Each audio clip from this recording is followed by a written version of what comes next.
Warner Discovery and DC Films have a couple of PR nightmares on their heads in the cases of Ezra Miller and Amber Heard, and things are only going to get worse as long as they kind of just try to ignore the problem. A lot of people have been very outspoken that they want Ezra Miller and Amber Heard both fired for the DC Films universe by Warner Discovery. Obviously, there is new management in town, and I don't think David Zaslav and company are really excited to handle these kinds of PR issues. And a lot of the future of the DCEU, DC Extended Universe, DC Films, really ride on the success of the first solo Flash film, as well as the sequel to the very successful Aquaman film. These are the two big DC films that Warner Discovery are putting out in 2023, and the Flash movie is really supposed to be like a crisis-level reboot of the DCEU itself, so they can fully move away from the Snyderverse and really put in place a foundation that makes the universe really tick and work and really resonate with people, so they can have something that rivals the success of the MCU. And at this point, it feels like they might not even be able to salvage the Flash film. And with the Aquaman movie, people are there more for the Jason Momoa action-packed adventure story rather than for the Amber Heard romance that's been thrown in there. But Mira, for all intents and purposes, feels like she was supposed to be an important character to that universe in the future of Aquaman, so we shall see. There are a lot of rumors out there that both have been fired, but there's no confirmation on any of that. Right now, it is all rumors, but I do have the stories, I do have the details, their sources, and what we do know at this point. Let's start out with the Ezra Miller story first. According to Deadline, The Flash is becoming Warner Brothers Discovery CEO David Zaslav's first movie crisis because of the escalating coverage of incidents of volatile and odd behavior involving the film star Ezra Miller. Zaslav has made it clear his desire to grow the DC universe to MCU scale and has all the ingredients of a first foot forward in The Flash, including the return of Michael Keaton as Batman, along with a reprise by Ben Affleck and a hot director in Andy Muschietti, who delivered the blockbuster It for the studio. I imagine there were a lot of people within Warner Brothers Discovery and DC Films that really thought this was a slam dunk, can't miss, especially after seeing the success of the Spider-Man movie, where we had the return of the old Spider-Man from past films really show up. People were excited for that. Bringing back Michael Keaton as Batman in this Flash movie is a pretty big deal. A lot of you may not remember this, but that was a huge moment in my childhood. That movie was everywhere. You couldn't escape that first Batman film in 1989. Everyone was talking about it, kids and adults. I'll tell you right now, I don't like Ezra Miller as the Flash. I didn't like him in either of the movies that he's been in, but I definitely would have seen this film because of Michael Keaton's return. And Ben Affleck's return as Batman is really just the cherry on top. It sucks that Ezra Miller has gotten all this bad press, and apparently his behavior is getting more and more erratic over time. But that's the case. You kind of have to deal with what is happening and what the reality of the situation is. Can they salvage the movie? I don't know. Obviously, they already sunk in $200 million. They've already shot the whole movie. You imagine there was going to be some reshoots, but Ezra Miller is the star of the film and has more screen time than anybody, and probably a lot more screen time than almost every other character there. But then the marketing budget to try and go out there and recoup your investment at the movie theater, when Ezra Miller is so hated right now, no one likes this guy. And I don't think a lot of people want to go out there and put their money into an Ezra Miller-led film vehicle to put more money in his pocket. Whether that affects the other people around him or not, that's kind of the situation. Obviously, they could do some interesting things.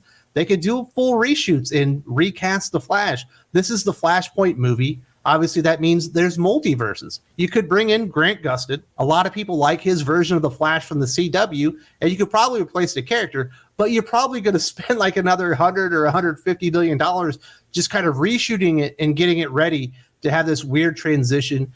You could just go full scale and go into theaters and put all your money in there, but that's an enormous risk. What if you end up losing twice as much money as you would have to begin with? Or I guess you could just put it on HBO Max, but then the audience would be really limited, and that's the real crux of this whole thing. You can't just really sweep it on the rug, because this Flash movie is literally the beginning of a whole new age of DCEU. This is meant to really catapult the DCEU into a new era, lay a new foundation, and fix a lot of the mistakes that DC Films and the DCEU had in the past. Obviously, we do have new leadership under Zaslav, and it's going to be up to him to make these kind of decisions. He gets paid a lot of money, but it's not looking very good. One studio source told Deadline, quote, "There is no winning in this for Warner Brothers. This is an inherited problem for Zaslav. The hope is that the scandal will remain at a low level before the movie is released, and hope for the best to turn out." At this point, you can hope in one hand and shit in the other and see which one fills up first. There's no way that Ezra Miller is just going to be able to keep a low profile. It feels like, is he on the run right now? The dude is a PR nightmare. He's a walking disaster. And there's no way that they're going to be able to make it to this film in 2023 without more incidents coming out there. And it's really time for David Zaslav to stop hoping that things turn out okay and really take decisive action. It's time to let people know that Warner Brothers Discovery and Ezra Miller are no longer in business together, because it's getting really ridiculous. And as long as you turn a blind eye to all the things that are going on, it kind of feels like maybe you don't support what he's doing, but maybe you don't think it's that bad either. And that's one of the reasons Zaslav and others have been put into leadership positions, to take decisive action and protect their image and their IP and all that kind of stuff. And the more Ezra Miller does, the worse it gets. There have been 2 more rounds of unflattering headlines just in the last 2 weeks for Ezra Miller. The Daily Beast reported that there was a temporary harassment prevention order this week from a 12-year-old and a mother in Greenfield, Massachusetts, against the actor after Miller allegedly menaced the family and acted inappropriately toward the child. Last week, the parents of an 18-year-old filed paperwork asking a judge to issue an order of protection against the actor on behalf of the girl, saying Miller groomed and brainwashed their child. Quote, Ezra uses violence, intimidation, threat of violence, fear, paranoia, delusions, and drugs to hold sway over a young adolescent, read the filing, which was obtained by multiple outlets. These are very serious allegations, and these are just piling up on Ezra Miller, Warner Brothers Discovery, DC Films, and this Flash movie. There are no good answers here. You can fire the actor and release the film, and people are going to be mad at you. You can fire the actor, replace him, reshoot everything, and take enormous, and I do mean enormous, financial risk, which it doesn't sound like that's the kind of leader David Zaslav is in charge of Warner Brothers Discovery. He's supposed to be cost-cutting right now. But if you end up losing all that money, you kind of look stupid. You could ignore it and just let things go on, but it's such a PR nightmare at this point, and Ezra Miller's behavior has just gotten more erratic, more volatile, and more criminal over time that I don't think you can ignore it. They need to fire the guy, and there are no easy answers, but they got to do something because it's only getting worse over time. That is not the only PR nightmare that they have. There's another actress within the DC family that is causing plenty of headaches for the DCEU heading into 2023. Her name would be Amber Heard. According to Just Jared, a gossip website, sources told them Amber Heard is being cut out of Aquaman and the Lost Kingdom, and her role of Mira will be recast. The 36-year-old actress's role in the film, which stars Jason Momoa in the title role, came heavily into question during her involvement in the 6-week-long defamation trial brought against her by ex-husband Johnny Depp. During the trial, Amber herself admitted she did not know if her character would make the final cut of the film. During testimony, Walter Hamada, the head of the DC Films segment of Warner Brothers, admitted they had previously considered recasting her. I imagine if you're in charge of Warner Brothers Discovery, you're probably not all that happy that your head of DC Films was called in to testify in their Amber Heard trial. What a shit show that thing was. Obviously, there were a lot of people watching it, a lot of people very interested because the allegations and the testimony itself was so salacious, but it did not turn out in Amber Heard's favor. In fact, a lot of the testimony was very damning against her. Her behavior was awful pretty much during the entire trial. And while she's not the star of the Aquaman film, the first Aquaman movie did make $1 billion.